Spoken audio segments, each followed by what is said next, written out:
license, you're providing them proof that you're government. Same thing as you did when you got the social insurance number. You're providing them proof that you're government. But the trick is when you start to ask them to provide that proof, they have to say, well, look, here's the contract. And that's great. They got that social insurance number form that you filled out when you were 16. That's good.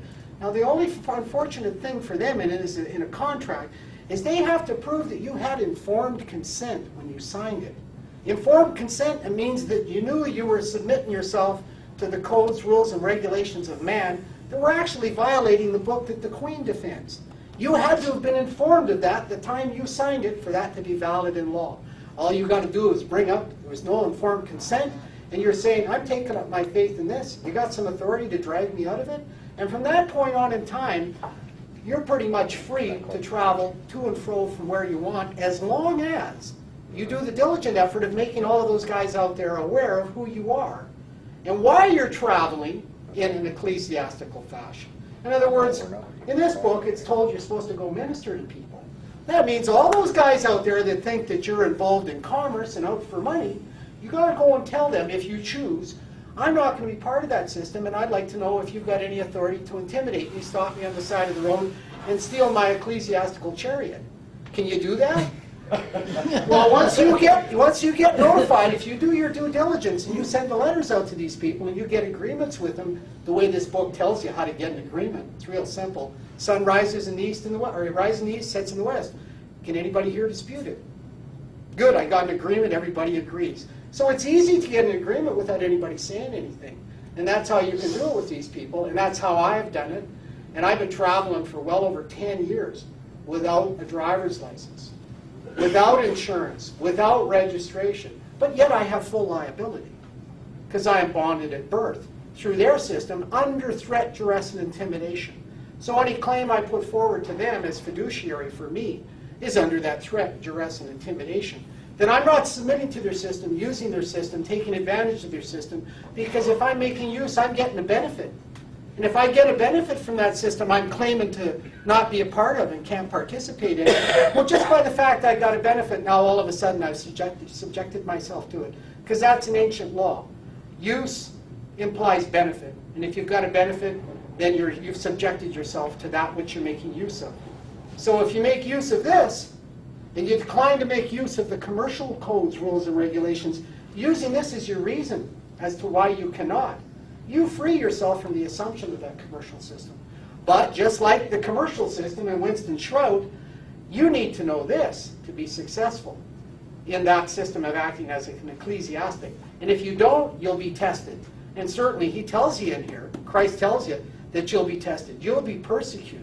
So I figure, well, I may be persecuted, but I think I can reduce that amount of persecution by doing my due diligence and taking away their assumptions. Really acting as a minister and going and telling them who I am, what I'm doing, and why I'm not subject to their commercial codes.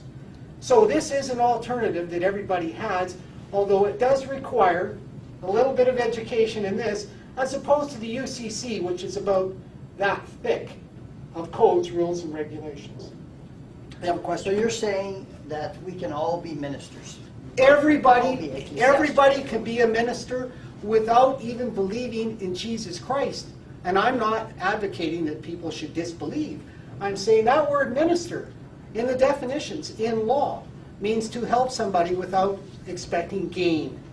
Okay? So when you minister to some people, their law, 176 of the Criminal Code, says they can't obstruct you on the pretense of executing a civil code violation.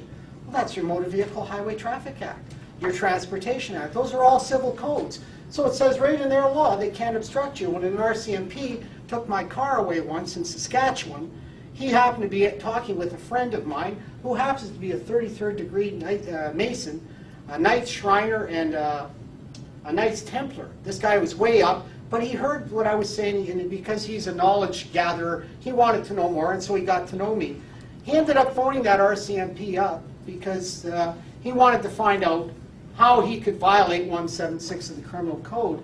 He found out that RCMP was also a fellow Mason, and the RCMP inadvertently told him over the phone that he had just finished talking with the Crown Prosecutor, and the Crown Prosecutor said he couldn't defend him if I were to charge him under 176 of the criminal code, and he would have to pay for his own defense.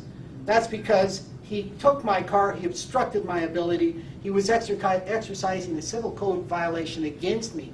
And in Canada, in law, they don't get to question your faith and beliefs. When you say you're a minister, that's it. You don't need to qualify. There is nothing in law whatsoever. They go by your actions. You can be a minister for 20 years, then all of a sudden you harm somebody or their property, all of a sudden now you're subject to that code because you've harmed somebody.